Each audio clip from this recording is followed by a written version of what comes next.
কন্যা রাশি, কন্যা লগ্ন, ভাগ্য সাইনের জাতক জাতিকাদের 2026 সালের জুন মাস আপনাদের ক্ষেত্রে ঠিক কেমন অতিবাহিত হবে সে বিষয়ে প্রতিবেদনে আমরা বিস্তারিত আলোচনা করব। গ্রহগত নক্ষত্রগত গোচরের ছক ধরে মোরাললেস আপনাদের জীবনের প্রতিটি ক্ষেত্র নিয়ে। তার আগে বলবো, এ মাসে কিন্তু আমরা যেমন জামাই ষষ্ঠী ঠিক তেমনই মহরমের মতো একটি গুরুত্বপূর্ণ উৎসব কিন্তু পরিলক্ষিত করতে চলেছি। প্রতিবেদনটি আপনাদের জন্য কেন গুরুত্বপূর্ণ?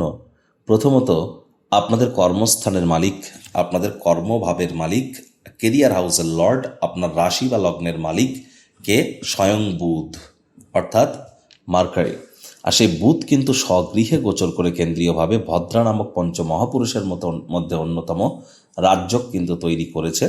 আবার এ মাসেই আমরা সূর্যের মিথুন সংক্রান্তির সাথে সাথে বুধাদিত্য যোগ, লক্ষ্মীনারায়ণ যোগ, সরস্বতী যোগ, আমরা কেদার কুবের যোগ এগুলিও কিন্তু পরিলক্ষিত করব। মঙ্গলও কিন্তু স্বক্ষেত্রে গোচর করছে। আর গুরু সব থেকে গুরুত্বপূর্ণ, যেটি 12 বছর পর অতিচারী অবস্থানে আপনাদের লাভভাবে কিন্তু উচ্চস্থ হতে চলেছেন নিজের নক্ষত্র পুনর্বসু নক্ষত্রে, তারপর শনির নক্ষত্রেও তিনি গোচর করবেন। স্কিপ না করে পুরোটাই শুনুন যদি ভিডিওটির প্রকৃত মর্মার্থ আপনারা উপলব্ধি করতে চান। পরিশেষে যেমন প্রতিকার নিয়ে আলোচনায় থাকি তেমনটি তা আছি। আলোচনাটি কিন্তু ইন জেনারেল হবে, অর্থাৎ এই পৃথিবীতে যতজন কন্যা রাশির জাতক জাতিকা আছেন তাদের প্রত্যেকের জন্যই এই আলোচনা। আপনি চাইলে আপনার জন্য ব্যক্তিগত আলোচনা এনি টাইম আমাদের দ্বারাই করাতেই পারেন। এর জন্য স্ক্রিনে আমরা নাম্বার দিয়ে থাকি। শনিবার রবিবার অফিসে এসে সামনাসামনি ফেস টু ফেস সাক্ষাৎ আপনারা করতেই পারেন, অথবা ওভার ফোন মানে ফোনের মাধ্যমে এনি টাইম আপনারা যোগাযোগ করুন। কন্যা রাশি, কন্যা লগ্ন, ভাগ্য সাইনের জাতক জাতিকারা কালপুরুষের রাশিচক্র অনুযায়ী ষষ্ঠতম রাশির আন্ডারে আপনারা পড়েন। আপনাদের রাশির মালিককে গ্রহদের যুবরাজ বুধ। আর স্ক্রিনে আপনারা যে চারটি দেখতে পাচ্ছেন এটি কন্যা রাশির জাতক জাতিকাদের 2026 সালের 1 জুন আপনাদের গ্রহগত গোচরের ছক ঠিক এমনটিই কিন্তু দেখাবে। আপনাদের রোগ ঋণ শত্রুরভাবে রাহু গোচর করছে নিজের নক্ষত্র শতবিশা নক্ষত্রে, আর শনি বুধের নক্ষত্র রেবতী নক্ষত্রে গোচর করছে আপনাদের কেন্দ্রীয় স্থান পার্টনারশিপের হাউসে। মঙ্গল শুক্রের নক্ষত্র ভরণী নক্ষত্রে অষ্টমপতি অষ্টমভাবেই গোচর করছে, যেখানে 1 লেখা আছে। আর মঙ্গল কিন্তু কৃতিকা নক্ষত্রে থাকাকালীন আপনাদের ভাগ্যস্থানে গোচর করে যাবে।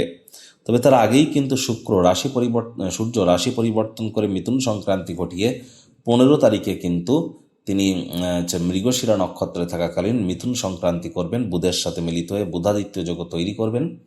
আর বুধ কিন্তু পুরো 22 তারিখ পর্যন্ত আপনাদের কর্মপতি কর্মস্থানেই গোচর করে ভদ্রা নামক একটি রাজযোগ তৈরি করেছে। বৃহস্পতি 2 তারিখে কিন্তু উচ্চস্থ অবস্থানে আপনাদের লাভভাবে গোচর করে জুপিটার এক্সল্টেড হতে চলেছে নিজের নক্ষত্র পুনর্বসুতে। তারপর 18 তারিখের পর তিনি শনির নক্ষত্র পুষ্যা নক্ষত্রে গোচর করে যাবেন। শুক্র 8 তারিখে গোচর করে যাবে, বুধ 22 তারিখে। তাহলে এই ত্রিগ্রহী যোগ আবার পরিলক্ষিত হতে চলেছে আপনাদের লাভভাবে। একই সাথে কিন্তু কেতু নিজের নক্ষত্র মঘ নক্ষত্রে আপনাদের মোক্ষের ভাব বা ব্যয়ের ভাবে গোচর করছে। প্রথমেই আপনাদেরকে যে বিষয় সম্পর্কে অবগত করাবো, কন্যা রাশির জাতক জাতিকাদের ক্ষেত্রে মে মাসের তুলনায় জুন মাসটি কিন্তু আপনাদের জন্য একটু হলেও বেটার থাকতে চলেছে। এই জুন মাসে কিন্তু আপনারা লক্ষ্য করবেন যে কর্মক্ষেত্রে থাকা সকল বাধা বিপত্তি আপনাদের কেটে যাচ্ছে। প্রথম দিকে একটু সমস্যা হলেও শেষের দিকে দেখবেন 15-20 তারিখের পর বাধা থেকে আপনি অটোমেটিক্যালি কিন্তু মুক্তি প্রাপ্তি করতে চলেছেন। আর এ সময় কিন্তু আপনাদের উচিত হবে যতটা সম্ভব মুখনিসৃত বাণীর দ্বারা আপনারা কাজ করতে পারেন, অর্থাৎ আপনার শব্দ চয়ন আপনাকে লাভান্বিত করবে। এটি আপনার মূল সম্পদ হতে চলেছে, ভাষার আদান প্রদান। আর যারা মুখনিসৃত বাণীর দ্বারা অর্থ উপার্জন করেন, কেরিয়ার কাউন্সেলিং কনসালটেন্সির কাজ করেন, রিটেল আউটলেট রান করেন, খুচরো ব্যবসায়ী আছেন, ট্রেডার যারা আছেন, ট্রেডিং যারা করেন, share market, crypto market, commodity market, currency market, metal মার্কেটে, তারাও কিন্তু লাভান্বিত হতে চলেছেন। তবে 29 জুন থেকে 23 জুলাই লিখে রাখুন, 29 জুন থেকে 23 July, 29th of June to 23rd of July, এই যে 45 ডেজ, এই সময়টিতে কিন্তু আপনাদের শেয়ার মার্কেট থেকে একটু দূরে থাকাটাই কিন্তু বেটার হবে, বা কোনো প্রকার স্পেকুলেশন গেম ট্রেডিং থেকে। তার কারণ কিন্তু এ সময় অবশ্যই খরচ মাথা ছাড়া দিতে পারে, অর্থাৎ আমাদের হাতের নাগালের বাইরে চলে যেতে পারে। যার কারণে এ সময় কিন্তু অবশ্যই চেষ্টা করতে হবে একটু প্রিকশন নিয়ে চলার। আর 29 তারিখের আগে পর্যন্ত কিন্তু অবশ্যই সময় সুযোগ বেটার থাকবে। কোনো সিদ্ধান্ত গ্রহণ করার থাকলে নিশ্চিন্তে গ্রহণ করুন। যোগ্য কর্মচারী হয়ে থাকলেও প্রমোশন, পদোন্নতি, স্যালারি ইনক্রিমেন্ট, প্রশংসার পাত্রপাত্রীও আপনারা কিন্তু হতেই পারেন। জুন মাসের 2 তারিখে গুরু বৃহস্পতি অতিচারী অবস্থানে উচ্চস্থ হবেন, আপনাদের লাভ পাবে, যার ফলস্বরূপ লাভের মাত্রা, আর্থিক মুনাফার মাত্রা তো আপনাদের বাড়বে। বয়সে বড় ব্যক্তিবর্গের দ্বারা উপকৃত হবেন, কনফিডেন্সও বাড়বে। তবে আপনার কিন্তু প্রফিটের প্রতি, ভাই বোনেদের প্রতি, আপনার বন্ধুবান্ধবদের প্রতি, আপনার প্রেমের জীবনের প্রতি অথবা আপনার প্রথম সন্তানের প্রতি আপনাদেরকে অতিরিক্ত সাবধানতা কিন্তু অবলম্বন করে চলতে হবে। আর এ সময় কিন্তু আপনাদের ক্ষেত্রে আমরা দেখব যে গুরু বৃহস্পতি কিন্তু আপনাদের লাভভাবে গোচর করে পঞ্চম দৃষ্টি দেবে কোথায়? আপনাদের পরাক্রমের ভাবে। সপ্তম দৃষ্টি দেবে আপনাদের কোথায়? ত্রিকোণভাবে। আর নবম দৃষ্টি দেবেন কোথায়? আপনাদের পার্টনারশিপের হাউসে। তাহলে জুন মাসের 2 তারিখের পর অবিবাহিত যারা আছেন তাদের 100% বিয়ের যোগ তৈরি হতে চলেছে, বিয়ের ঘণ্টা বাজতে চলেছে। যারা প্রেম করে বিয়ে করতে চাইছিলেন তাদের জন্য সময় সুযোগ বেটার। আপনাদের প্রেম পারিবারিক সামাজিক স্বীকৃতি পেতে পারে, প্রেমজ বিবাহের যোগও কিন্তু পরিলক্ষিত হচ্ছে। প্রথম সন্তান বা দ্বিতীয় সন্তান গর্ভধারণ করবার জন্য বা ডেলিভারি করবার জন্য সময় সুযোগ কিন্তু দুর্দান্ত থাকবে। তবে আপনার ছোট ভাই বোন, আপনার বন্ধু বান্ধব, ছোটোখাটো যাত্রা ভ্রমণ, বয়সে বড় ব্যক্তিবর্গ, আপনার প্রেমিক প্রেমিকা বা আপনার প্রথম সন্তান, দ্বিতীয় সন্তান, আপনার বিজনেস, আপনার দাম্পত্য জীবন, এই প্রতিটি ক্ষেত্রেই কিন্তু আপনাদের রেসপন্সিবিলিটি, দায়িত্ব মারাত্মক আকারে বৃদ্ধি পেতে চলেছে।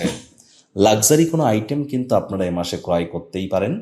আর এই মাসে কিন্তু আপনাদের ক্ষেত্রে আমরা পরিলক্ষিত করব যে হঠাৎ করে আপনাদের ইনকাম বাড়বে, আয় ইনকামের নতুন পথ কিন্তু খুলে যাবে। গুরু বৃহস্পতির উচ্চস্থ হওয়া নিয়ে জ্যোতিষরা অনেক পজিটিভ নিউজের কথা বললেও একটা জিনিস মাথায় রাখতে হবে, 18 তারিখে কিন্তু বৃহস্পতি শনির নক্ষত্র পুষ্য নক্ষত্রে গোচর করে যাবেন, যার ফলস্বরূপ হার্ডওয়ার্ক, কঠোর কায়িক পরিশ্রমের পরবর্তীকালেই কিন্তু আপনারা এই সুফলগুলি প্রাপ্তি করবেন। আর হ্যাঁ, যারা বিশেষ করে ঈশ্বরের ধন্য বা ধন্যা, তাদের জন্য কিন্তু এই সময়টি দুর্দান্ত। আর যারা কোনো প্রকার ইলিগাল ক্রিয়াকলাপ বা অসৎ ক্রিয়াকলাপে অংশগ্রহণ করেছেন বা যাদের মহাদশা, অন্তর্দশা, প্রত্যন্তর্দশায় নেগেটিভ প্ল্যানেটদের ইম্প্যাক্ট চলছে বা যাদের জন্মচকে গুরু দুর্বল অবস্থানে আছে, তারা এই ধরনের সুযোগ সুবিধা প্রাপ্তি কিন্তু নাও করতে পারেন। সরকারি চাকরিজীবী, রাজনীতিবিদ, নেতা, মন্ত্রী, সরকার পক্ষ, শাসক দল, বিরোধী পক্ষে যারা আছেন তাদের প্রত্যেকের জন্যই বলবো যে 15 তারিখের পরের সময়টা আপনাদের ক্ষেত্রে তুলনামূলক বেটার। ভাগ্য কিন্তু যে আপনাদের খুব খুব সঙ্গ দেবে এমনটি ভাববেন না। হার্ডওয়ার্কের কোনো বিকল্প নেই। আমি বারবার বলি, a man without a name is like a ship without a rudder. লক্ষ্যবিহীন মানুষ পালবিহীন জাহাজের মতো। তাই নিজের লক্ষ্যকে মজবুত করে সাফল্যকে আর সঞ্চারিত করবার চেষ্টা করুন। আর এ সময় পিতা বা পিতৃতুল্য ব্যক্তিবর্গের সাথে অহেতুক তর্ক বিতর্ক করবেন না, ডমিনেটিং নেচারের হলেই ক্ষতি। নাতি নাতনি, পুরনো দিনের বন্ধু বান্ধবদেরকে আপনারা মিস করতে পারেন। এ সময় কিন্তু হায়ার স্টাডিজ যারা করছেন তারা কিন্তু একটু বাধাপ্রাপ্ত হতেই পারেন। তবে স্কুল লাইফে যারা পড়াশোনা করছেন তাদের জন্য সময় সুযোগ ঠিকঠাকই থাকবে। ছোটোখাটো রোগশোক দেখা দিলেও ইমিডিয়েট চিকিৎসকের পরামর্শ আপনারা নেবেন। শনির পূর্ণ দৃষ্টি রাশিতে থাকছে, নিজে থেকে মেডিসিন কিনে খেলেই কিন্তু ক্ষতি। মেডিসিনের উপরে নির্ভরশীলতা কিন্তু বেড়ে যেতে পারে। বেকার যুবক যুবতীদের নতুন চাকরি, নতুন কর্মসংস্থানের যোগ কিন্তু পরিলক্ষিত হচ্ছে। আপনারা অবশ্যই বিদেশ যাত্রার সুযোগ কিন্তু প্রাপ্তি করতেই পারেন। এর জন্য কিন্তু দিনটি আপনাদের ক্ষেত্রে এক প্রকার বেটার পরিগণিত হবে।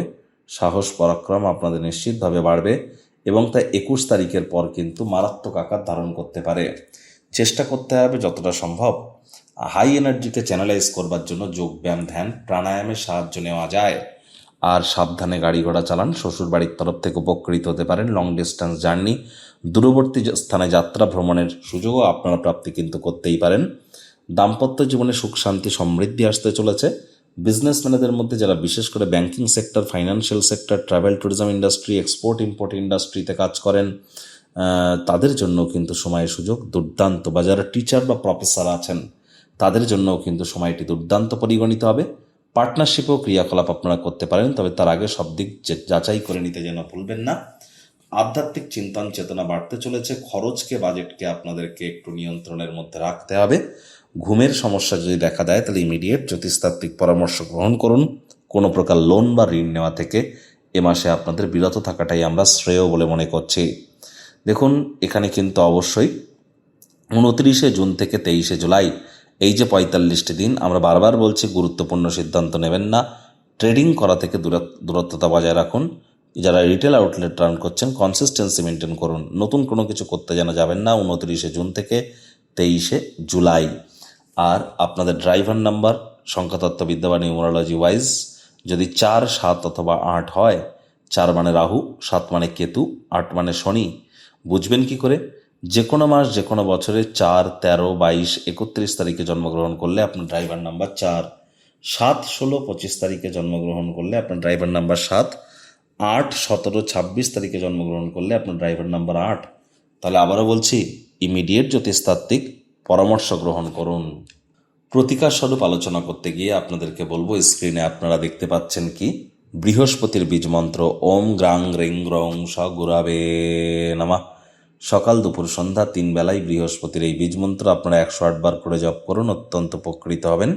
আর চেষ্টা করুন বৃহস্পতির বীজ মন্ত্র জপের পাশাপাশি যদি গুরুমন্ত্র নিয়ে থাকেন সেটিও খুব চ্যান্ট করতে হবে। যারা দীক্ষা নেননি, ইমিডিয়েট দীক্ষা নিলে প্রোটেকশন আপনারা প্রাপ্তি কিন্তু নিশ্চিতভাবে করতে পারবেন। বাড়ির কোনো অংশে ঝুল ময়লা জমতে দেবেন না, পিঁপড়েদেরকে যেন মারবেন না। পিঁপড়ে দেখতে পেলে চিনি বাতাসার গুঁড়ো খেতে দিন। পিতা বা পিতৃতুল্য ব্যক্তিবর্গের সাথে সুসম্পর্ক বজায় রাখার প্রচেষ্টা কিন্তু আপনাদেরকে করতে হবে। একই সাথে আপনাদেরকে বলবো যে এ সময় কিন্তু অবশ্যই কারোর ক্ষেত্রে গৃহত্যাগের সম্ভাবনাও কিন্তু প্রবল। তাহলে সচেতন থাকুন। আর শুধুমাত্র বেদিক জ্যোতিষ নয়, লাল কিতাব কৃষ্ণমূর্তি পদ্ধতিও কিন্তু, সংখ্যাতত্ত্ববিদ্যাও কিন্তু অত্যন্ত গুরুত্বপূর্ণ। সংসারে অশান্তি, প্রেমে বাধা বা বিবাহে অনিশ্চয়তা, ব্যবসাতে ক্ষতি বা চাকরিতে ডামাডোল, অসুস্থতা, দুঃখ, দারিদ্রতা থেকে কিছুতেই রেহাই মিলছে না, পরীক্ষায় ফেল, তাহলে আর দেরি কেন? জীবনের যাবতীয় সমস্যার সমাধান করব আমরা। বাস্তুশাস্ত্র, সংখ্যাতত্ত্ববিদ্যা, লাল কিতাব, বৈদিক জ্যোতিষশাস্ত্র, কৃষ্ণমূর্তি প্রভৃতি পদ্ধতিতে জন্মছক বিচার করা হয়। প্রয়োজন অনুভব করলে স্ক্রিনে ফ্ল্যাশ হওয়া নম্বরে যোগাযোগ করতেই পারেন।